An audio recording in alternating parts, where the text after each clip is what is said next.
Hello friends, welcome to the channel. So आज हम लोग मेंस के कुछ इंपॉर्टेंट पॉइंट्स देखेंगे जो आप लोग आंसर में डायरेक्टली कोट करेंगे तो इम्पोर्टेंट हो जाएगा और नंबर फेच करने के ज़्यादा मार्क्स चांसेस रहेंगे आप लोगों के पास। आप देख सकते हैं सभी पॉइंट्स बुलेटेड हैं, सिर्फ आपको यहाँ से हार्डनेस करना है और वहाँ पे जाके स्प्रिंकल डाउन करना है। ये सभी एग्जांपल्स भी हैं यहाँ पे और साथ साथ में डेटा फैक्ट्स सबके साथ में इंक्लूड किया हुआ है यहाँ पे। ये रिटन नोट्स है, शॉर्ट नोट्स मिलेंगे आपको लास्ट मिनट में। आप एक बार रिवाइज करोगे तो पेपर 1, पेपर 2, पेपर 3 और आप देख सकते हो ये टॉपर के आंसर्स का भी मैंने स्क्रीनशॉट लगाया हुआ है कई जगह पे।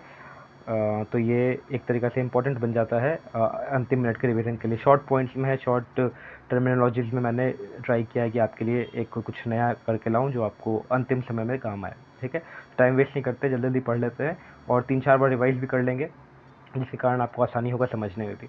ओके, चलो फिर स्टार्ट करते हैं। पहला तो है प्राइस स्टेबलाइजेशन फंड।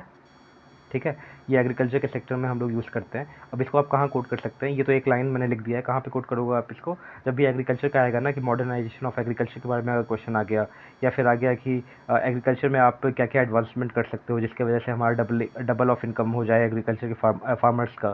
फिर एग्रीकल्चर की फील्ड में क्या क्या चेंजेस लाया है, सरकार का क्या इसमें रोल है, तो आप डाल सकते हो प्राइस स्टेबलाइजेशन फंड। इसमें क्या होता है कि कोई भी प्रोडक्ट का प्राइस को बढ़ने घटने में सरकार उससे मदद करता है और फार्मर्स को ज़्यादा प्रॉब्लम नहीं आता है। दूसरा जो अरविंद पंगारिया कमेटी है, ठीक है, किसके लिए है? Multi dimension in poverty. मतलब क्या है इसमें इन्होंने कहा है कि पॉवर्टी को मापने का ना सिंगल क्राइटेरिया नहीं होना चाहिए कि सिर्फ इनकम होना चाहिए या फिर फूड होना चाहिए, फिर कैलोरी होना चाहिए, जो भी। इसमें उन्होंने ये कहा है कि आपको इसे मल्टी डायमेंशन देखना पड़ेगा। Multi dimension in the sense कि अगर पॉवर्टी है मेरा, पॉवर्टी तो इनकम से होगा ही, चलो ठीक है, उसके पॉलिटिकल बैकग्राउंड से भी होगा, पॉलिटिकल नहीं बैकग्राउंड से भी होगा। ठीक है, कि किस एरिया में रहता है, रूरल में रहता है कि अर्बन में रहता है। पॉलिटिकल एंगल से भी होगा कि किस में डोमिनेंस है उसका। उसके बाद उसका कास्ट से भी पता चलता है। ठीक है, और भी रीजंस है लाइक मतलब सोसाइटी के किस एरिया में है, किस सेक्टर में है, लाइक नॉर्थ ईस्ट में है या फिर दिल्ली में है या फिर आप पटना में है। तो इस तरीक़े से बहुत सारे डायमेंशन होते हैं देखने का लाइक पॉवर्टी को, जस्ट एक सिंगल क्राइटेरिया लेके नहीं। तो इसको किसने दिया? अरविंद पंगारिया कमेटी। ठीक है, पहला हम लोगों ने देखा प्राइस स्टेबलाइजेशन फंड एग्रीकल्चर में काम आता है। मेरे साथ रिवाइज भी करते रहता, सुनते भी रहना आप लोग, लाइक जितना बार बोलोगे उतना ज़्यादा रिवाइज होगा, जितना बार सुनोगे उतना ज़्यादा रिवाइज होगा। ठीक है, चलो फिर आ जाओ। पहला क्या देखा? प्राइस स्टेबलाइजेशन फंड एग्रीकल्चर के सेक्टर में यूज़ होता है, डाल देना। 1.1 आपका निकल जाएगा आंसर में। अरविंद पंगारिया कमेटी हम लोग ने देखा मल्टी डायमेंशन होता है पॉवर्टी में। ठीक है, अब दूसरा हो जाए फाइनेंशियल इंक्लूजन का बहुत चल रहा है चर्चा अभी, कैसे करेंगे डिजिटल फाइनेंस या डिजिटल लिटरेसी, ये सब के बारे में। तो क्या है? मुद्रा योजना सबको पता है, नॉर्मल सा है। देखो, जो सबको पता है वो तो समझना ही है, वो तो रिवाइज करके जाना ही है। ठीक है, ये भी जाके वहाँ भूलना नहीं है, इसलिए मैंने यहाँ पे डाला है ये। ठीक है, क्या है? मुद्रा योजना। फाइन, अब आ जाओ female labour force participation rate कितना है हमारा? एग्जैक्ट फिगर नहीं है ये, 30% आप लोग डाल सकते हो। 30% यहाँ पे female labour force participation rate है। और इसमें हम लोग एक चीज़ देख सकते हैं, रूरल और अर्बन, ये क्वेश्चन एक है। उसमें क्या होता है कि रूरल में औरतें ज़्यादा काम कर रही हैं, अर्बन के सेक्टर में ज़्यादा काम नहीं कर पा रही हैं। ठीक है, ये आगे मैंने डिस्क्राइब किया क्यों नहीं करती हैं, पहले इसको देख सकते हैं। ठीक है, तो आप लोग समझ गए labour force participation rate female कितना है? 30% है। चलो बहुत बढ़िया, अब आगे आ जाओ। यहाँ पे अमिताभ कांत कमेटी, अमिताभ कांत आप सभी जान रहे हैं, G20 के जो शेरपा हैं अभी। कमेटी डिजिटल पेमेंट के बारे में इस कमेटी ने बात किया था कि डिजिटल पेमेंट को हम लोग कैसे प्रोलिफरेट कर सके अच्छे से। रघुराम राजन कमेटी ने फाइनेंशियल इंक्लूजन के बारे में बात किया। तो दो चीज़ आपको यहाँ से मिल के आ जाता है, मुद्रा योजना आ जाता है, रघुराम राजन कमेटी आ जाता है। पंगारिया मैंने किसके लिए बोला था? अरविंद पंगारिया, याद करो, रिवाइज करो, इसके लिए आया है पंगारिया कमेटी। मल्टी डायमेंशन होता है पॉवर्टी में, सिंगल फैक्टर नहीं इंक्लूड होता है पॉवर्टी में सिर्फ। ठीक है, चलो बढ़िया, आगे आ जाओ। एक एक पॉइंट को दो 3 बार बोलोगे ना तो अपने आप याद हो जाएगा। चलो एक और चीज़ है, सेविंग जो है ना, पढ़ने का स्टाइल देख लो मेरा नोट से, क्या है? सेविंग जो है डिक्लाइन हुआ है। क्यों ऐसा हुआ है? तो वेज ग्रोथ रेट में डिक्लाइन हुआ है। ठीक है, आप समझ जाओगे, मैं 3-4 बार बोल दूंगा तो आपको भी अपने से पढ़ोगे ना तो दिक्कत नहीं आएगा। अब देखो क्या हो गया ना कि सेविंग डिक्लाइन मतलब कि यहाँ पे जो भी हम लोग बैंक में अपना सेविंग करते थे वो धीरे धीरे कम हो रहा है। ठीक है, कम हो रहा है तो इसकी वजह से क्या होगा ना कि सरकार उसको अपने बेनिफिट में नहीं यूज़ कर पाएगी, बैंक लोन नहीं दे पाएगी, तो प्रॉब्लम होगा इंडस्ट्रियल सेक्टर में, ये सब प्रॉब्लम आएगा। ठीक है, लोन नहीं होगा तो फिर एक चीज़ बताओ, अगर लोन नहीं होगा तो फिर इंडस्ट्रीज अपना काम कैसे करेगी, बिल्डिंग सेक्टर कैसे काम करेगा, फिर जो भी डेवलपमेंट वाला काम है तो रुक जाएगा। ठीक है ना, तो इसके लिए सेविंग क्यों नहीं हो रहा पहले ये देखना है। सेविंग जो हम लोग का होता है, बैंक का जो स्ट्रक्चर है, सेविंग क्यों नहीं हो रहा है पहले, तो रीज़न क्या है सेविंग नहीं होने का? क्योंकि हम लोग का जो वेज है ना, वो वेज का ग्रोथ रेट डिक्लाइन हुआ है। ठीक है, वेज मान लो ये, एक होता है ग्रोथ रेट, एक होता है रेट। ठीक है, ग्रोथ रेट मतलब क्या कि आपका मान के चलो कि 100 था और 110 ही आया है नेक्स्ट ईयर में, तो 10% का इंक्रीज़ हुआ है, ठीक है। तो यहाँ पे मतलब ये तो परसेंट हो गया, और ये वाला में आप बोलोगे 10 रुपये का इंक्रीज़ हुआ है, ठीक है। तो ग्रोथ रेट हम लोग का कम हुआ है, जिसके वजह से क्या होता है कि पैसा कम मात्रा में आ रहा है।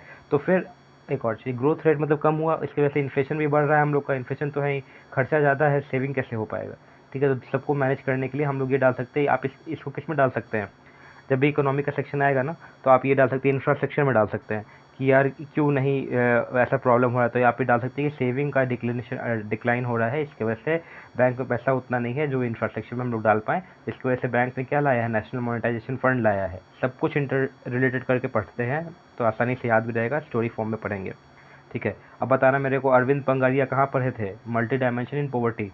कभी कभी बोर भी हो जाओगे मेरे बार बार बोलने से, लेकिन याद तो ज़बरदस्त रहेगा। चलो आगे आ जाओ। अनऑर्गेनाइज सेक्टर कितना परसेंट है हमारा, 45% आउटपुट देता है अनऑर्गेनाइज सेक्टर, और 93% उसमें एम्प्लॉयमेंट है अभी भाई। देख लो कितना ज़्यादा अनऑर्गेनाइज है हमारे यहाँ। ओनली 7% ऑर्गेनाइज सेक्टर में हम लोग काम करते हैं। ऑर्गेनाइज सेक्टर मतलब जहाँ पे इंश्योरेंस मिल रहा हो, हेल्थ कवरेज मिल रहा हो, और भी फंड सब जो भी वो भी है, और 9 मतलब कि प्रॉपर वर्किंग आवर है, इस तरीका का। अनऑर्गेनाइज कितना है, 45 आउटपुट है हम लोग का वहाँ से, उतना काम निकल रहा है वहाँ से, लेकिन 93% वहाँ पे एम्प्लॉयमेंट भी है, ठीक है। तो अनऑर्गेनाइज सेक्टर के बारे में जब भी आए मेंस में लिखने के लिए, तो ये जरूर डेटा डालेंगे, 45% और 93%। एम्प्लॉयमेंट 93%, 45% क्या आ गया, आउटपुट हो गया, वहाँ से प्रोडक्टिविटी है। हम लोग का इंडिया का रैंकिंग कहीं पे भी आप कोट कर सकते हैं, इंट्रोडक्शन में आप डाल सकते हैं इंडिया का वर्ल्ड ग्लोबल प्लेटफॉर्म पे क्या है इकोनॉमिक का कंडीशन। तो ये डाल सकते हैं कि थर्ड है किसमें, परचेजिंग पावर पैरिटी में। ये तो हम नहीं जाएंगे कि क्या होता है, ये आप सबको पता होगा, सिर्फ ये कोट करने के लिए आप डाल सकते हैं परचेजिंग पावर पैरिटी में थर्ड है इंडिया, ठीक है। अभी आ जाओ जीडीपी में किस किस लेवल पे इंडिया का क्या क्या ग्रोथ है। पहला आ जाओ, एग्रीकल्चर सेक्टर में हम लोग 16% देते हैं, निकलता है वहाँ से जीडीपी। सर्विस सेक्टर 49.9% है, मैन्युफैक्चरिंग हो गया 14%, ठीक है। चलो बहुत बढ़िया, इसको याद रख लेना भाई। क्या क्या है, 16 एग्रीकल्चर, 49.9 हो गया सर्विस, मैन्युफैक्चरिंग हो गया 14% मैन्युफैक्चरिंग। अब आ जाओ प्रॉब्लम के बारे में। पहला तो हो एक चीज़ है कि जो भी हमारा इकोनॉमी है, हम लोग को क्या करना है कि हम लोग पढ़े ना डेमोक्रेसी। अब डेमोक्रेटाइज करना है चीज़ों को, ठीक है। उसके बाद क्या है कि डिपार्टमेंटलाइजेशन सही सही हो जाएगा, प्लग एंड प्ले मॉडल से कर सकते हैं, के शेप रिकवरी पे कर सकते हैं। अब आंसर में आप ऐसे लिख सकते हो, ऐसे डायग्राम बना के के कर दिए, यहाँ पे आप इंडस्ट्री दिखा सकते हो, इसने ये ग्रोथ किया, इसने ये ग्रोथ किया, ठीक है। इसके बारे में कुछ यहाँ पर भी लिख सकते हो, एक तरह का पैटर्न यहाँ पे फॉर्मेशन बन जाएगा। के शेप रिकवरी भी आपने दिखा दिया, सब कुछ बन गया ये, ठीक है। के shape recovery, V shape recovery, सब कुछ मालूम होना चाहिए। चलिए आगे बढ़ते हैं। सिंगल विंडो क्लियरेंस जरूरी है इकोनॉमी को बूस्ट करने के लिए, कि बार बार हर पेपर को हर विंडो से नहीं गुजरना पड़े। हर बार प्रॉब्लम होता है कि ये बाबू ये बोल रहे हैं कि ये साइन करो, ये बोल रहे हैं कि यहाँ से लाओ, ये करो वो करो। तो एक ही विंडो से हम इनपुट दिए, आउटपुट निकल जाए, क्लियरेंस मिल जाए, काम करना शुरू किए, ज़्यादा प्रॉब्लम ना है। ईज ऑफ डूइंग बिजनेस, ठीक है। ईज ऑफ डूइंग बिजनेस ऐसे नहीं लिखते हैं, ईज ऑफ डूइंग बिजनेस, ठीक है। चलो आ गया, एक मिनट, ओके। हाँ, एक और है, यूनिसेफ का रिपोर्ट आया है कि इंडिया में 47% यूथ जो है ना नॉट ऑन ट्रैक है। मतलब उनका ऐसा एजुकेशन है ना कि वो जॉब रेडी है ही नहीं 2030 तक। 2030 में 47% यूथ ऐसे होंगे जो टेक्नोलॉजी के साथ कदम पे कदम मिला के, या उनके पास ऐसा एजुकेशन नहीं होगा जिसकी वजह से उनको जॉब लगे, ठीक है। ये किसका है, हमारा यूनिसेफ का रिपोर्ट है यूथ के बारे में, ठीक है। डेमोग्राफिक डिविडेंड सबको पता है कि हम लोग का कंट्री अभी डेमोग्राफिक डिविडेंड में चल रहे हैं। तो 16 से 55 एज के जो एज ब्रैकेट होता है उसमें यूथ का पॉपुलेशन होता है हमारा, वो सबसे ज़्यादा अभी हमारे यहाँ पे है अभी। तो अगर ये डेमोग्राफिक डिविडेंड हम लोग फेच नहीं कर पाए, इसका बेनिफिट नहीं उठा पाए, तो ये क्या होगा ना, यहाँ पे क्या होगा, लीड डिविडेंड और डिजास्टर होता है ये, ठीक है। तो मतलब क्या होगा ना कि हम लोग अगर इसका बेनिफिट नहीं उठा पाए, तब भी लोग अनएम्प्लॉयमेंट रहे, तब भी लोग काम नहीं करे, प्रोडक्टिविटी नहीं बढ़ा है, जीडीपी ग्रो नहीं किया, इकोनॉमी की बूस्ट नहीं आया है, तो एक तरीका का बर्डन हो जाएगा हम लोग के ऊपर। ये डाल सकते हो इसका, जब डिस्कशन का क्वेश्चन आए कि डेमोग्राफिक डिविडेंड कैसे बेनिफिट और नेगेटिव में उसका डालना हो, तो ये डाल सकते हो। स्ट्रक्चरल अनएम्प्लॉयमेंट से गुजरते रहता है हम लोग का देश, ठीक है। यूथ का अनएम्प्लॉयमेंट रेट कितना है अभी, 24.5% है यूथ का अनएम्प्लॉयमेंट रेट। इनफॉर्मल सेक्टर में 77% लोग काम करते हैं, ठीक है। एनईपी नेशनल एजुकेशन प्रोग्राम ने ये कहा कि हम लोग को ऐसा स्किल डेवलप करवाना है बच्चे में जो जॉब रेडी बन जाए, इस तरीके का कोर्स उन्होंने डिज़ाइन किया है, ठीक है। एनईपी को जरूर डालना है आंसर में, क्योंकि रिसेंट है और बहुत चर्चा में रहता है, गवर्नमेंट का स्टेप है, बहुत ही पॉजिटिव स्टेप है, इसको डाल सकते हैं। एनईपी ऐसा स्किल के बारे में बात करता है जिसकी वजह से जॉब के लिए हम लोग जॉब रेडी बन जाएँ और जो भी कंडीशन है वो फुलफिल कर लें इंडस्ट्रियल लेवल पे, ठीक है। अब आ जाओ दूसरा है ईश्वर भाई पटेल कमेटी। किसके लिए है? एम्प्लॉयमेंट डेटा अच्छे से जनरेट हो, employment data collection method to improve. ऐसा इनका क्या कहना है कि आप जो भी मेथड यूज़ करते हैं ना एम्प्लॉयमेंट के डेटा को जो कलेक्ट करने के लिए, वो अच्छे से करें, ठीक है। तो आप इनको कमेटी उड़ा सकते हैं ईश्वर भाई पटेल। ईश्वर भाई पटेल क्या कहेंगे? ईश्वर भाई पटेल हमारे पटेल लोग ऐसे मतलब गुजरात में रहते हैं ज़्यादातर, तो उनका क्या है कि वो बिजनेस पे देखते हैं। याद करने का तरीका मैं बता रहा हूँ। तो ये कह रहे हैं कि डेटा अच्छा प्रॉपर कलेक्ट होना चाहिए, ठीक है। तो आप ये डाल सकते हैं, ठीक है। ईश्वर भाई पटेल कमेटी ने क्या कहा है? Employment data collection method should improve. Arjun Maria committee ने क्या कहा है? 2014 का है। इन्होंने ये कहा कि वोकेशनल ट्रेनिंग पे हम लोग को काम करना पड़ेगा, जिसके और स्किल डेवलपमेंट पे काम करना पड़ेगा, जो ब्रिज करेगा गैप को, एम्प्लॉयमेंट गैप को, ठीक है। अर्जुन मारिया कमेटी, ईश्वर भाई पटेल कमेटी, अरविंद पंगारिया कमेटी बताया था मल्टी डायमेंशन इन पॉवर्टी, ठीक है। रघुराम राजन कमेटी, अमिताभ कांत कमेटी, ये सब कमेटी 2-3 बार रिवाइज कर लो, हो जाएगा। ईश्वर भाई पटेल कमेटी हो गया। Arjun Maria committee 2014 vocational training plus skill development, ठीक है। जस्टिस रवि आर त्रिपाठी का कमेटी है, उन्होंने ये कहा कि सोशल और इकोनॉमिक कंडीशन भी हम लोग को देखना पड़ेगा अनऑर्गेनाइज सेक्टर का, तभी उसमें कुछ हम लोग पॉलिसी मेकिंग कर पाएंगे अच्छा, जिसके वजह से डेवलपमेंट हो पाएगा। कौन किसने कहा है?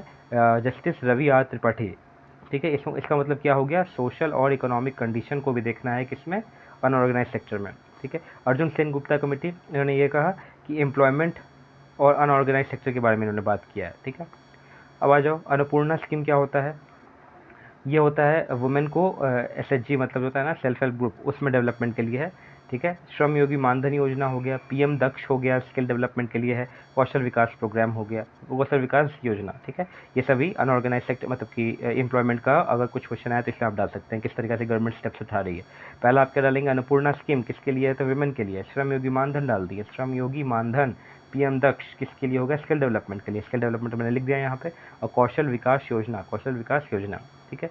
अभी एक और चीज़ है, वर्ल्ड बैंक ने क्या कहा? इंक्लूसिव डेवलपमेंट, इंक्लूसिव ग्रोथ के लिए वर्ल्ड बैंक ने कहा है कि आप पेस तो बनाओ कि फास्ट हो, ठीक है, और साथ साथ जो पैटर्न ऑफ ग्रोथ हो ना, पैटर्न किस तरीके का ग्रोथ पैटर्न है, इंक्लूसिव होना चाहिए, ठीक है। इसी को कहते हैं इंक्लूसिव ग्रोथ। ये डेफिनेशन है, शॉर्ट फॉर्म में यहाँ पे है।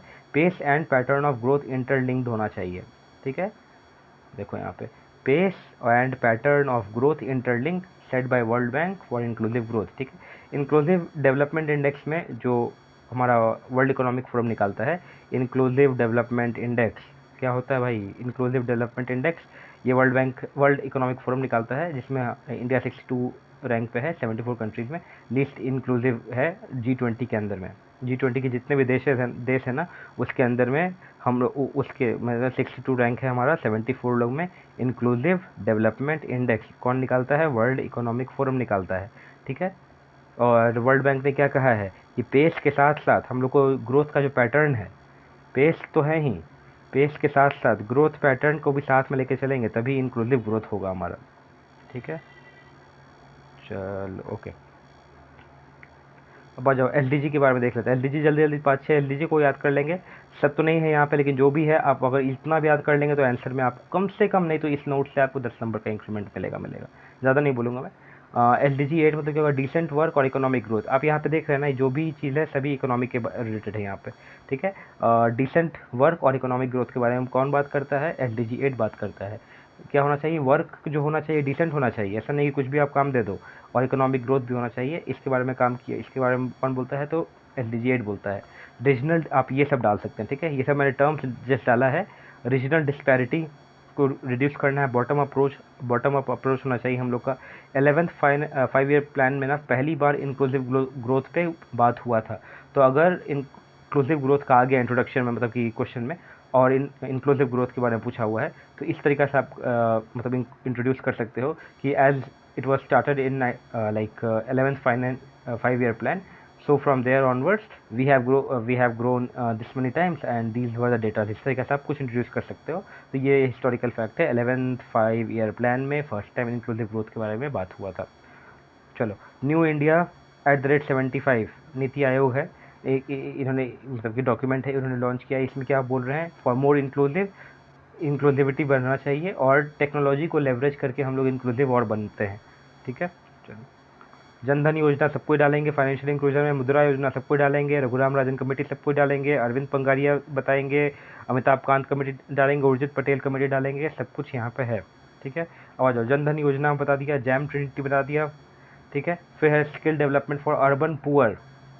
अब देखो रूरल अर्बन, अर्बन पुअर के बारे में जो लाइक स्किल डेवलपमेंट की बात होगा ना, वो एक प्रोग्राम है हमारा स्टेप अप करके, स्टेप अप, ठीक है। Skill development for urban poor, ये अभी आप उसमें डाल सकते हो लाइक कुछ भी एग्जांपल डालना हुआ ना कि क्या क्या सरकार का क्या मतलब प्रोग्राम है, तो आप इसको डाल सकते हैं। क्या डालेंगे? Skill development for urban poor step up करके एक प्रोग्राम है, ठीक है। दिशा भी है। दिशा मतलब क्या हो गया? दिशा है हमारा वुमेन के लिए है, जो यूएनडीपी के साथ हम लोग मिलकर कर रहे हैं। इसका मतलब क्या हो गया? एम्पावरमेंट करना है वुमेन को और एंटरप्रेन्योरशिप के बारे में बात करना है, दो चीज़ें। अब देखो ये नोट्स आपको कैसे याद रहेगा, इतना बड़ा पढ़ने का जरूरत नहीं है। पढ़ने का तरीका क्या होगा? दिशा हमारा क्या हो गया? ये तो हो गया लाइक प्रोग्राम का नाम। एम्पावरमेंट करने के लिए और एंटरप्रेन्योरशिप करने के लिए किस में? तो वुमेन में करने के लिए है। और किसकी मदद से कर रहे हैं हम लोग? यूएनडीपी की मदद से कर रहे हैं। एक लाइन आधा लाइन में आपको याद रखने का बूस्ट हो जाएगा ये चीज़, ठीक है। Public partnership, public private partnership को बूस्ट करना है, ठीक है। कोई भी इकोनॉमिक ग्रोथ के लिए, ठीक है। स्ट्रेटेजिक डिसइन्वेस्टमेंट करना बहुत जरूरी है, जैसा सरकार कर रही है अभी स्ट्रेटेजिक डिसइन्वेस्टमेंट। चलो अब आगे जाओ। डेप्ट टू जीडीपी रेशियो 38% बोला है किसने? तो एनके सिंह कमेटी ने बोला है। एनके सिंह हमारे जो है ना फाइनेंस कमीशन वाले, उन्होंने ये कहा कि डेप्ट टू जीडीपी रेशियो 38% होना चाहिए। चलो ठीक है। अब सिक्योरिटी के बारे में है। लेफ्ट विंग, अब ऐसे आ जाएगा सिक्योरिटी इशूज़ आ गया। इस तरीके से फ्लो चार्ट बनाओगे। पहला होगा लेफ्ट विंग एक्सट्रीमिज्म, दूसरा हो जाएगा साइबर वॉरफेयर, तीसरा हो जाएगा बायोलॉजिकल इशूज़, इधर हो जाएगा क्रॉस बॉर्डर टेररिज्म, ठीक है। और इसमें डाल सकते हो साइबर वॉरफेयर में इसको कुल्लम में जो अटैक हुआ था न्यूक्लियर पावर प्लांट में, वो भी डाल सकते हो। इस तरीके से फ्लो चार्ट टाइप का बन जाएगा, ठीक है। ठीक है, और भी कुछ है यहाँ पे एग्जाम्पल मैंने डाला है। देखो वानाक्राई करके एक जो आया था, फिर इक्विफैक्ट डेटा ब्रीच भी आया हुआ है एग्जाम्पल के लिए। National cyber security action plan है, जो गवर्नमेंट का एक्शन प्लान है ना, क्या प्रोग्राम लॉन्च किया है? तो national cyber security action plan, national cyber security action plan. याद करने के लिए 2 बार बोल लो, क्या होगा? National cyber security action plan, national cyber security action plan. क्या हो जाएगा? वानाक्राई हो जाएगा, इक्विफैक्स हो जाएगा, लेफ्ट विंग एक्सट्रीमिज्म हो जाएगा, साइबर वॉरफेयर हो जाएगा, बायोलॉजिकल इश्यूज हो जाएगा, ठीक। 4 बार 5 बार 6 बार जितना भी पढ़ना हो भाई पढ़ लो। नया रूल आया था ड्रोन के लिए, ये भी हमारा सिक्योरिटी में आ रहा है, ड्रोन रूल्स 2021। जब भी आए तो आप ये डाल सकते, याद रहेगा ना, दिमाग में तो छप जाएगा कि क्या बोले थे हमने। ड्रोन रूल्स आया हुआ 2021 में। ये कब आया था? जम्मू कश्मीर में जब ड्रोन का अटैक हुआ था, कुछ एक कंटेक्स्ट है, उसके बाद ये ऐसा ड्रोन रूल आया था 2021 में। लोन वुल्फ अटैक भी आजकल एक अटैक का जो मतलब कि है ना, मतलब जैसे ये है ना लेफ्ट विंग एक्सट्रीमिज्म, उस तरीके का एक फॉर्मेट इन्होंने बनाया। फिर कॉग्निटिव हैकिंग, हैकिंग का प्रॉब्लम है अभी, ठीक है। ड्रोन का इशू हो गया, लोन वुल्फ अटैक हो गया, कॉग्निटिव हैकिंग हो गया, ठीक है। अभी इकोनॉमी के बारे में देख लेते हैं तो नेशनल इंफ्रास्ट्रक्चर पाइपलाइन के बारे में बात हुआ है, नेशनल मोनेटाइजेशन पाइपलाइन के बारे में बात हुआ है, और पीएम गति शक्ति के बारे में हुआ है इंफ्रास्ट्रक्चर के लिए। जब भी इंफ्रा का कुछ भी क्वेश्चन आए तो आपको 3 चीज़ डालना ही डालना है, national infrastructure pipeline, national monetization pipeline और पीएम गति शक्ति। चलो आगे आ जाओ।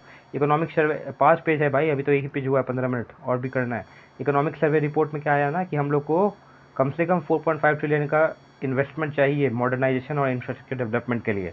18-19 का इकोनॉमिक सर्वे का डेटा है, सॉरी 19-20 का है।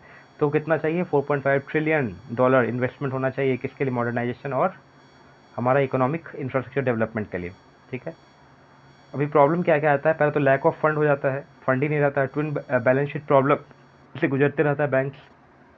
उसके बाद एनबीएफसी में क्या होता है कि लैक ऑफ लिक्विडिटी है, ठीक है। नॉट इजी क्लियरेंस, जल्दी से क्लियरेंस नहीं मिलता है, बहुत दिन पेपर इधर उधर करना पड़ता है तब जाके कुछ प्रोजेक्ट चलता है। सबसे ज़्यादा दिक्कत क्या? और हाई लॉजिस्टिक कॉस्ट, 14% तो लॉजिस्टिक, 14% जो जीडीपी का होता है ना, वो हम लोग लॉजिस्टिक में ही ख़त्म कर देते हैं, ठीक है। तो इसको जरूर डाल देना लॉजिस्टिक के लिए, ठीक है। चलो अब इसको पेज को इधर करते हैं, लेकिन पढ़ लेते हैं कि क्या क्या हम लोगों ने पढ़ा लॉस में। तो पहला पढ़ लिया, क्या पीछे से रिवाइज करेंगे। पहला पढ़ लिया लॉजिस्टिक, लॉजिस्टिक कॉस्ट कितना? 14% का लॉजिस्टिक कॉस्ट हो गया। इजी क्लियरेंस नहीं मिलता है, इंफ्रास्ट्रक्चर का इशू है, लैक ऑफ फंड का इशू है, एनबीएफसी को लैक ऑफ फंड का इशू है। 4 पॉइंट तो ये निकल गए, ठीक है। कुछ कुछ आप ऐड कर देना, ठीक है। अभी आ जाओ, ये हो गया। उसके बाद नेशनल इंफ्रास्ट्रक्चर पाइपलाइन में क्या होगा? 39% कौन? देखो नोट्स बनाने का तरीका पता नहीं सही कि गलत। 39 state, 39 centre, 22 private. Brownfield project के लिए है, प्राइवेट सेक्टर इन्वेस्टमेंट के लिए है। चलो हो गया, बहुत बढ़िया। अब आ जाओ वाशिंगटन कंसेंसस पे। ये क्या हो गया? आफ्टर वर्ल्ड वॉर 2 के बाद ना मॉडर्न लिबरल ऑर्डर के लिए आया था वाशिंगटन कंसेंसस, ठीक है, एक लाइन का है, कुछ कभी कहीं भी कोट कर सकते हो, ठीक है। सस्टेनेबल ग्रोथ के लिए ईयू यूरोपियन यूनियन ने बोला है फिट फॉर 55 प्रोग्राम टाइप का उनका कुछ है, fit for 55 build back better world, build back better world, build back better world, ठीक है, बिल्ड बैक बेटर वर्ल्ड, यार तो टंग ट्विस्टर हो गया, बिल्ड बैक बेटर वर्ल्ड, ठीक है। अब आ जाओ सस्टेनेबल ग्रोथ के लिए ग्लोबल मिनिमम कॉर्पोरेट टैक्स 15% का किया गया है, एग्जाम्पल के रूप में डाल सकते हो। अच्छे देखो, जो मैं यहाँ दे रहा हूँ ना, कि आपको सोचना है, समझना है कि कहाँ पे आप इस एग्जाम्पल को कोट कर सकते हैं या इस इन्फॉर्मेशन को कोट कर सकते हैं, ठीक है। तो आप इसको मैं बता देता हूँ कहाँ कोट करोगे। सस्टेनेबल डेवलपमेंट के बारे में आए, इकोनॉमिक डेवलपमेंट के बारे में आए, उसके बाद इक्विटेबल ग्रोथ के बारे में आए, इंक्लूसिविटी के बारे में आए, फिर आपका इक्वालिटी के बारे में आए, तो इसको भी कोट कर सकते हैं, ठीक है। ग्लोबल मिनिमम कॉर्पोरेट टैक्स, ठीक है। Sustainable equitable sustainable resilient model होना चाहिए इकोनॉमिक ग्रोथ का, रेजिलिएंट मॉडल होना चाहिए इकोनॉमिक ग्रोथ का, ठीक है। मैल्थ्यूशियन प्रॉब्लम क्या होता है हमारा, राइजिंग पॉपुलेशन के साथ साथ प्रेशर राइज जब होता है ना, मतलब पॉपुलेशन राइज हो रहा है, इकोनॉमी पे पूरा बर्डन हो रहा है, तो ये क्या होता है, मैल्थ्यूशियन प्रॉब्लम होता है। ये इसको डाल देना, इतना बड़ा ये जो स्टेटमेंट है मैल्थ्यूशियन प्रॉब्लम। चलो एक नंबर आपको आसानी से यहाँ पे बोनस पॉइंट, मैल्थ्यूशियन प्रॉब्लम, ठीक है। जब आ जाओ दूसरा एग्रीकल्चर के बारे में, zero budget natural farming, ZBNF, zero budget natural farming, इसमें किसने दिया था, सुभाष पालेकर, ठीक है। इसमें ये तो समझ जाना, ये डाल देना सस्टेनेबल एग्रीकल्चर में। हाइब्रिड पावर प्लांट, ये हो जाएगा, इलेक्ट्रिसिटी का जो डिमांड इतना बढ़ रहा है ना, तो कैसे सस्टेन करेंगे, इसको कैसे मेंटेन करेंगे हम लोग, कैसे डिमांड फुलफिल करेंगे, तो पहला हो जाएगा हाइब्रिड पावर प्लांट बनाने के लिए।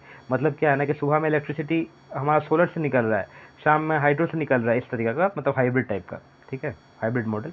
तो ये हो गया हमारा हाइब्रिड पावर प्लांट, ठीक है। इससे क्या होगा कि जो लोड होगा ना, लोड फैक्टर मैनेजमेंट का जो भी लोड होता है, उसको फैक्टर हम लोग मैनेजमेंट कर सकते हैं अच्छे से।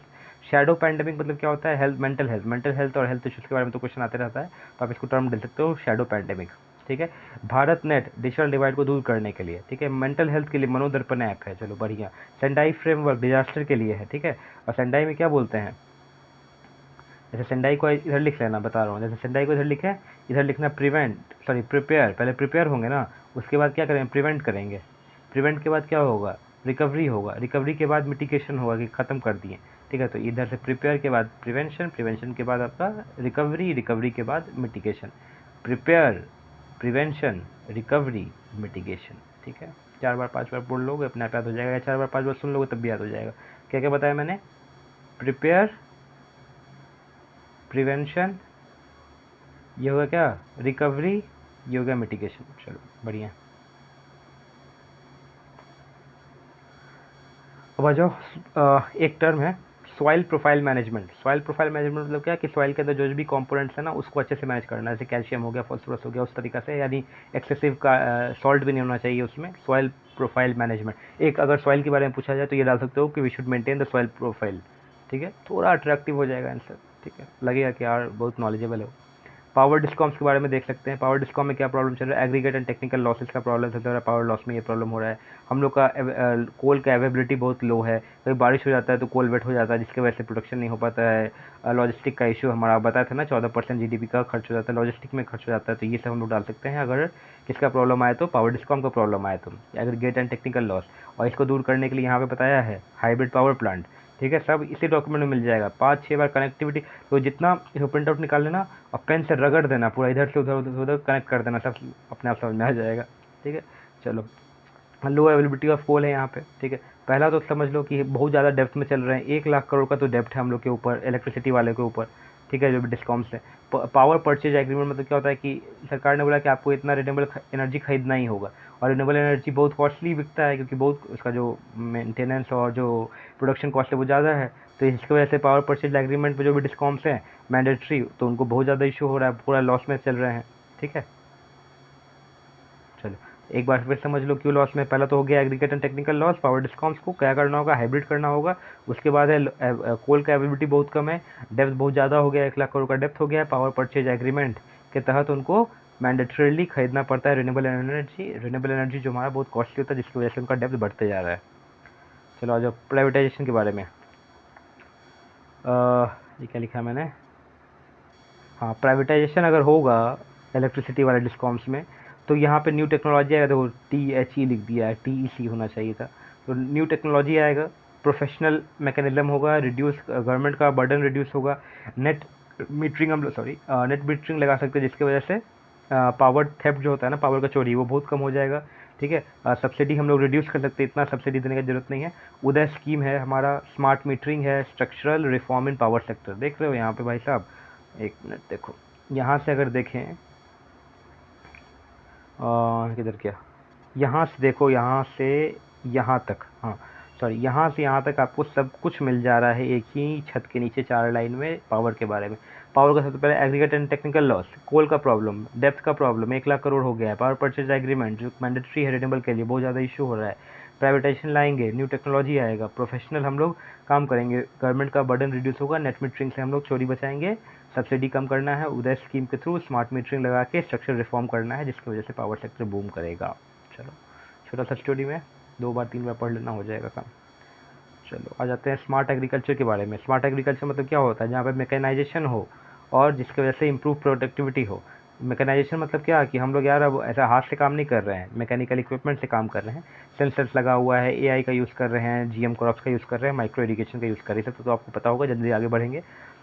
इश्यूज़ क्या क्या है, पहले तो इलिटरेसी का इशू है हमारे पास, लिटरेसी का इशू नहीं होता, इलिटरेसी का इशू होता है। अवेयरनेस का बहुत बड़ा इशू है, हाई कॉस्ट है, लैंड फ्रेगमेंटेशन है, लो इंटरनेट है। अब ये हो गया हमारा सस्टेनेबल एग्रीकल्चर को, अगर स्मार्ट एग्रीकल्चर या सस्टेनेबल एग्रीकल्चर को बूस्ट करना है, एग्रीकल्चर का प्रोडक्टिविटी बढ़ाना है, तो ये सब इश्यूज़ है। पहला तो हो गया इलिटरेसी, ठीक है, आई कर लेना। इलिटरेसी मतलब क्या होगा, कि उनको पता ही नहीं कि कैसे हम लोग वो सरकार का बेनिफिट यूज़ करना है। अवेयरनेस का इशू है वहाँ पे, कॉस्ट का बहुत समस्या है, बहुत हाईली कॉस्ट होता है। लैंड फ्रेगमेंटेशन समझ लो, कि एक आदमी है, इसका यहाँ पे एक लैंड है, अब कुछ दूर के बाद इस जगह पे यहाँ पे एक लैंड है, फिर कुछ दूर के बाद यहाँ पे एक लैंड है, फिर कुछ देर के बाद यहाँ पे एक लैंड है। ये बेचारा समझता ही नहीं, ये छोटा सा लैंड यहाँ पे, छोटा सा लैंड यहाँ पे क्या होगा, यहाँ पे क्या होगा, यहाँ पे क्या होगा, यहाँ पे क्या होगा। ये जाता है बैंक के पास, बोलता है कि हमको लोन दे दो भाई। लोन बोलता है कि आप किस ज़मीन के बदले लोन ले रहे हैं, यहाँ के एसेट, बोलता है ये वाला, तो ये तो बहुत छोटा है, तो बोलता है ये वाला, तो बोलता है कि कनेक्टेड नहीं है। अगर इन केस समझ लो कि इसके बगल वाला आदमी बोले कि नहीं आप एक काम करो, आप इतना लैंड रख लो, मतलब एक ही जगह पे कर लो, तो ये क्या हो गया, इतना बड़ा लैंड हो गया ना इसके पास। इतना बड़ा लैंड होने का मतलब क्या हुआ, कि इसको मतलब इस लैंड की वजह से आपको लोन भी मिल सकता है आसानी से, ठीक है। और इस पर वो क्या करेगा ना, कि इस पैच पे उगा दिया अपना कुछ, और इस पैच पे मॉडर्नाइजेशन कर दिया, इस पैच पे इंटीग्रेटेड फार्मिंग कर दिया, इस पैच पे अपना माइक्रो इरिगेशन कर दिया, इस पैच में सोलर पावर प्लांट मतलब ऊपर में रूफ टॉप वाला लगा दिया, ठीक है। तो लैंड फ्रेगमेंटेशन नहीं होना चाहिए, ठीक है, उसकी वजह से प्रॉब्लम आता है। चलो एक मिनट, हाँ okay. High cost land fragmentation नहीं होना चाहिए, लो इंटरनेट का प्रॉब्लम है, सस्टेनेबिलिटी और रेजिलियंस होना चाहिए, ये वर्ड सिर्फ मैंने डाला है, याद रखना बस, ठीक है। इंक्लूसिव ग्रोथ कंसर्न क्या क्या होता है, इसमें ना इंक्लूसिव ग्रोथ में हम लोग को क्वालिटी भी चाहिए और क्वांटिटी भी चाहिए, सिर्फ क्वांटिटी पे काम नहीं करना है, क्वालिटी क्वांटिटी दोनों पे काम करना है। Quality of growth plus participation of all is called inclusive development. चलो ठीक है, एक बार और बढ़ देता हूँ, समझ में आ जाएगा। Quality of growth plus participation of all is called inclusive government, मतलब इंक्लूसिव डेवलपमेंट। अब मान के चलो कि 5 आदमी है, सॉरी 4 ही आदमी लेते हैं, इस आदमी के पास 100 करोड़ है, इस आदमी के पास 1 लाख है, इस आदमी के पास 10,000 है, इस आदमी के पास 1,000 है, ठीक है। तो ये क्या हो गया, अनसस्टेनेबल ग्रोथ है ये। अब क्वांटिटी तो एक आदमी के पास ज़्यादा है, लेकिन क्वालिटी ऑफ ग्रोथ है नहीं है, ठीक है। और सबका पार्टिसिपेशन होगा नहीं, क्योंकि ये देगा कुछ टैक्स, ये देगा कुछ टैक्स, ये देगा कुछ, ये तो देगा ही नहीं, ठीक है। तो इनका ये कहना है कि आप क्वालिटी लाओ, सबके पास समानता रखो और सबको पार्टिसिपेट करने का मौका दो। इसके मतलब क्या हो गया, quality of growth plus participation of all is called inclusive development, ठीक है।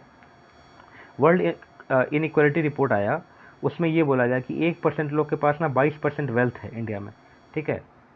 चलो ये वाला रिपोर्ट याद रखना, 1% आदमी के पास 22% का वेल्थ है, world inequality report. Veg gap report आया, वर्ल्ड इकोनॉमिक फोरम निकालता है, veg gap report world economic forum. 34% का वेज गैप रहता है मैन और वुमेन के बीच में, 34% का मतलब वेज गैप है, ठीक है। ईज ऑफ डूइंग बिजनेस, ठीक है, एक्सपोर्ट इंक्रीज़ करना होगा हम लोग को, इम्पोर्ट डिक्रीज़ करना होगा, स्ट्रक्चर रिफॉर्म लाना होगा, ठीक है। लॉजिस्टिक कॉस्ट को कम करना होगा, 14% पहले बता दिया है। प्रोडक्ट में डाइवर्सिफिकेशन लाना पड़ेगा इकोनॉमिक ग्रोथ के लिए, ठीक है। अब इसका मतलब क्या हो गया, सिर्फ राइस और वीट को नहीं, मिलेट पे भी ध्यान देंगे हम लोग, ठीक है। ईजी एंट्रेंस होना चाहिए, सिंगल एंट्री विंडो होना चाहिए, सिंगल विंडो क्लियरेंस होना चाहिए सब, ठीक है। पीएलआई स्कीम पता है सबको, आत्मनिर्भर पता है, स्ट्रक्चर रिफॉर्म पता है, ठीक है। हेल्थ में सबसे पहले समझ लो कि आर्सेनिक पॉल्यूशन बहुत हो रहा है। आर्सेनिक पॉल्यूशन कैसे आता है, तो फ्लाई एश से आता है, ठीक है।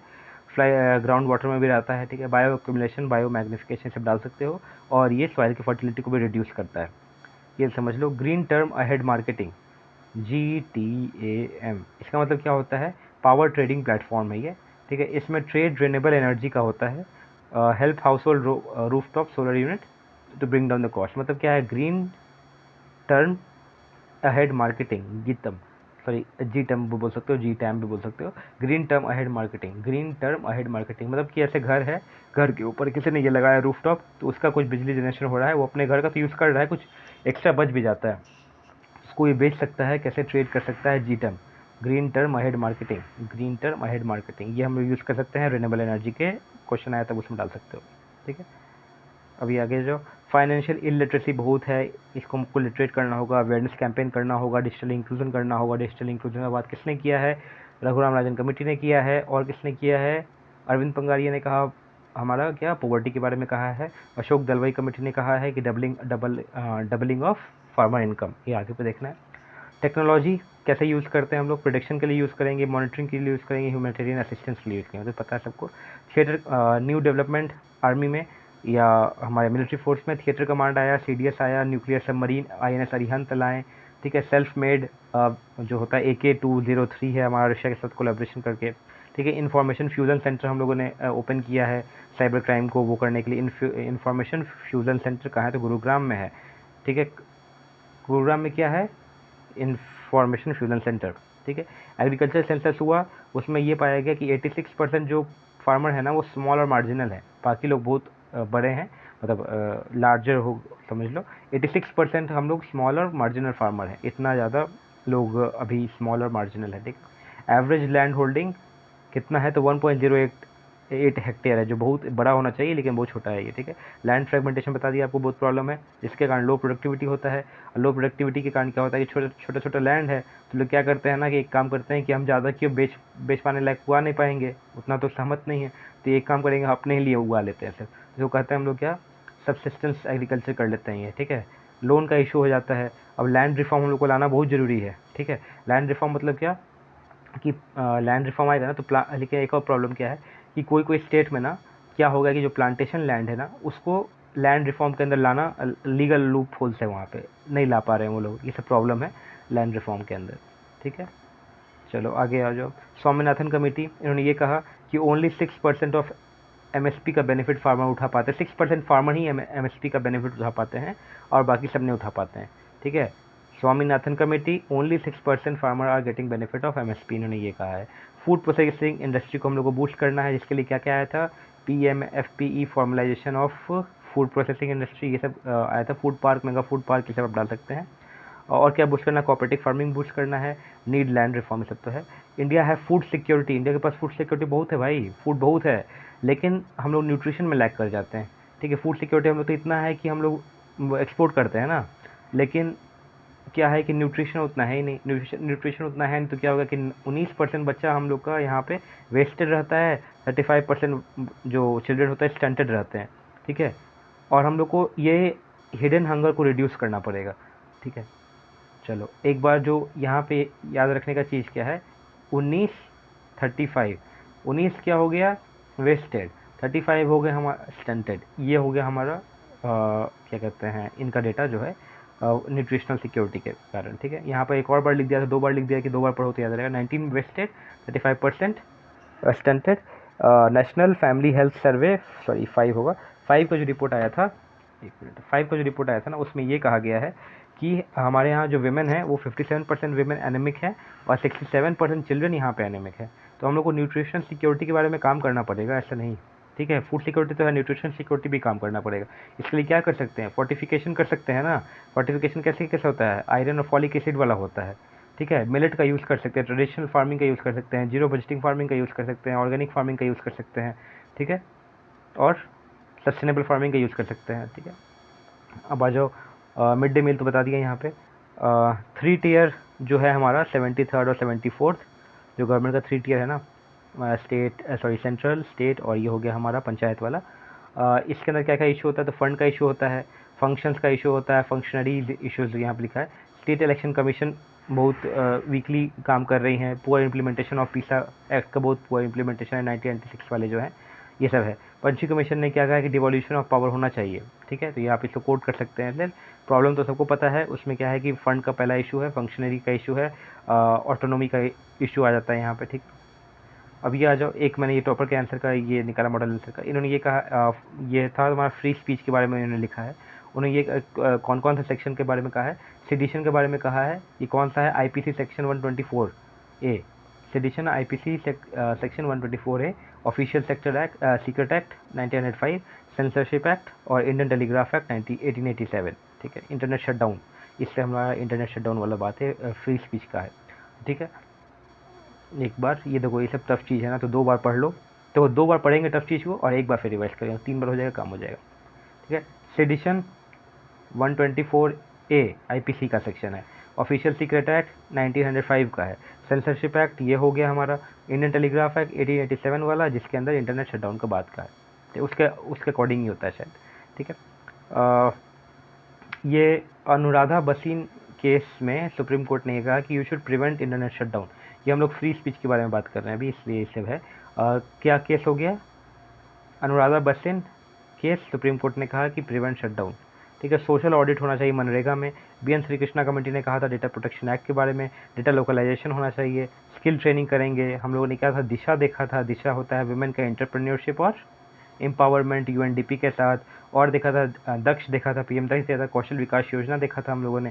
अब यहाँ पर आ गया स्किल ट्रेनिंग है, स्किल ट्रेनिंग के लिए एक और इनिशिएटिव है, फ्यूचर प्राइम इनिशिएटिव है, future prime initiative, future prime initiative याद रख लो, फ्यूचर प्राइम इनिशिएटिव, ठीक है। और क्या है, ट्रांसपेरेंसी होना ही चाहिए, अकाउंटेबिलिटी होना चाहिए, ठीक है। फिर एक 10,200 फार्मर्स का डेथ हुआ था 2019 में सुसाइड की वजह से, और 32.5 के डेली वेज वर्कर ने सुसाइड किया था, ये डेटा है, ठीक है। सिर्फ कोट कर लेना, इसको शायद मत ही कोट करना यार, मतलब तो इसको मैं रिमूव कर देता हूँ, 1 मिनट, ओके, चलो इसको मत करना।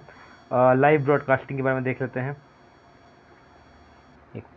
लाइव ब्रॉडकास्टिंग जो जुडिशरी में स्टार्ट हुआ, नेशनल जुडिशियल डेटा ग्रिड है ये स्वप्निल त्रिपाठी का जो केस था उसमें स्टार्ट हुआ था ये, ठीक है। पब्लिक सर्विस डिलीवरी एक्ट है ना, ये हम लोग मलेशिया में जो एक्ट है वो एक एग्जांपल है, पब्लिक सर्विस डिलीवरी एक्ट, उसके अकॉर्डिंग हम लोग के इंडिया में भी ऐसा कुछ एक्ट आना चाहिए, जस्ट एग्जांपल है पब्लिक सर्विस डिलीवरी एक्ट, ठीक है, ठीक है। और ये जो हमारा 3rd टियर वाला बात कर रहे थे, वहाँ पे पंचायत या म्यूनसिपैलिटी में मल्टी मॉडल मोबिलिटी होना चाहिए पहले तो, फिर परफॉर्मेंस बेस्ड अप्रूवल होना चाहिए, ठीक है। जैसा परफॉर्मेंस करोगे वैसा ही अप्रूवल मिलेगा, नहीं तो नहीं मिलेगा, performance based approval.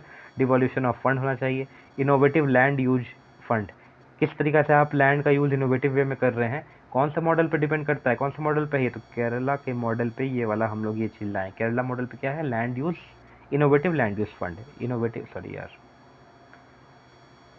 Innovative land use fund, कहाँ से, केरला के मॉडल पे है। माइक्रो फाइनेंस के बारे में मालेगांव कमेटी ने बात किया था, सेल्फ हेल्प ग्रुप के बारे में, ठीक है। इंडिया स्किल रिपोर्ट में ये कहा गया 46% स्टूडेंट ही सिर्फ एम्प्लॉयबल है हमारे। एक और हम लोगों ने देखा था ना, 47% बच्चों के पास ऐसा स्किल नहीं रहेगा कि 2030 का वो लोग जॉब कर पाए, ठीक है। हम लोग को स्किल पर काम करने का बात कहा गया है, और स्किल के डेवलपमेंट के लिए किसने बात किया, तो एनईपी ने बात किया हुआ कि आपको स्किल डेवलपमेंट करना है। चलो, 10th शेड्यूल में कियोतो होलन केस 1992, ठीक। सोशल ऑडिट, आंध्र प्रदेश का मॉडल, वहाँ से रोल मॉडल एमएसपी के लिए, ठीक है। कियोतो होलन आपने बताया, free and fair election, okay, ये 1 मिनट रबर कर लेता हूँ। Free and fair election added in basic feature कब ऐड हुआ, 1992 में कियोतो होलन केस में, ये बेसिक स्ट्रक्चर डॉक्ट्रिन का बात हो रहा है, तो फ्री एंड फेयर इलेक्शन उसमें ऐड हुआ था, ठीक है। आयर कोहेलो केस 2007 का है ये। आरसी कूपर केस में ये कहा गया कि ऑर्डिनेंस जो है ना, जो हमारे गवर्नर जी और प्रेसिडेंट साहब लाते हैं, वो भी चैलेंज हो सकता है हमारा सुप्रीम कोर्ट के सामने, जुडिशियल रिव्यू हो सकता है उसका। तो ये हमारा हो गया ऑर्डिनेंस 1970 वाला, RC Cooper case, RC Cooper case ये अलग है, आयर कोहेलो केस अलग है, कियोतो होलन केस अलग है, आरसी कूपर केस अलग है, ऑर्डिनेंस वाला। Ordinance is an exceptional case, ordinance should come in exceptional case only, ये किसने कहा है 1987 में, डीसी वाधवा, ये ऐसा जजमेंट था, उसमें कहा गया था कि डीसी वाधवा में कि आपको सिर्फ एक्स्ट्रा ऑर्डिनरी केस में ही लाना है, ठीक है। फिर कृष्णा कुमार सिंह का भी केस आया था, उसमें ये कहा गया 1984 में कि ऑर्डिनेंस इम्यून नहीं है जुडिशियल रिव्यू से, वहाँ पे जुडिशियल रिव्यू होगा इसमें, ठीक है। और ये जो ऑर्डिनेंस होता है प्रॉब्लम क्या क्या होता है, कैसे प्रॉब्लम करता है ये तो पहला तो स्टेट और सेंटर का रिलेशन है, उसमें प्रॉब्लम लाता है, लैक ऑफ क्लैरिटी ले आता है, ओवर यूज़ के कारण यहाँ पे प्रॉब्लम आने लगता है, सेपरेशन ऑफ पावर को कम कर देता है, ठीक है। ये सब हमारा पॉइंट है किसका, तो ये सब हमारा हो गया ऑर्डिनेंस का पॉइंट। ऑर्डिनेंस का पॉइंट क्या क्या हो जाएगा, स्टेट और सेंटर का रिलेशन को ख़राब करते हैं, लैक ऑफ क्लैरिटी का हो जाता है प्रॉब्लम, ओवर यूज़ हो जाता है, सेपरेशन ऑफ पावर को कम करता है, ठीक है। फिर ये देख लो आर्टिकल 19(2) में क्या हो, रीजनेबल रिस्ट्रिक्शन है हमारे फ्री स्पीच पे। एक तो यहाँ पे है फैसेट ऑफ फ्री स्पीच क्या क्या है, तो फ्रीडम ऑफ प्रेस, ठीक है, right to report and broadcast, right to be inform, right to remain silent, ठीक है। तो पहला तो हो गया कि हमारा फ्रीडम के बारे में बात हो रहा है कि फ्रीडम कैसा कैसा है, freedom of speech, free speech के बारे में। तो प्रेस को फ्रीडम है, ब्रॉडकास्ट रिपोर्ट के लिए फ्रीडम है, राइट टू बी इन्फॉर्म मतलब आपको इन्फॉर्मेशन मिलते रहना चाहिए, और एक और चीज़ है कि राइट टू बी साइलेंट, हम साइलेंस भी रह सकते हैं। हेट स्पीच का क्या क्या है पहले देख लो। हेट स्पीच में आर्टिकल 19 सब क्लॉज 2 क्या कहता है कि रीजनेबल रिस्ट्रिक्शन है, ठीक है। आईपीसी जो है ना सेक्शन 153A और 153B ये भी रोक लगाता है। फिर RPA representation of people act ये भी बोलता है कि 3A वो 153 था, 123 और 125 लीड टू डिस्क्रिमिनेशन, मार्जिनलाइजेशन और अनफेयर ट्रीटमेंट कर देता है ये, ठीक है। मैं 2 मिनट का ब्रेक ले लेता हूँ, ये लंबा हो गया, 41 मिनट्स हो गया यार, ठीक है, 1 मिनट।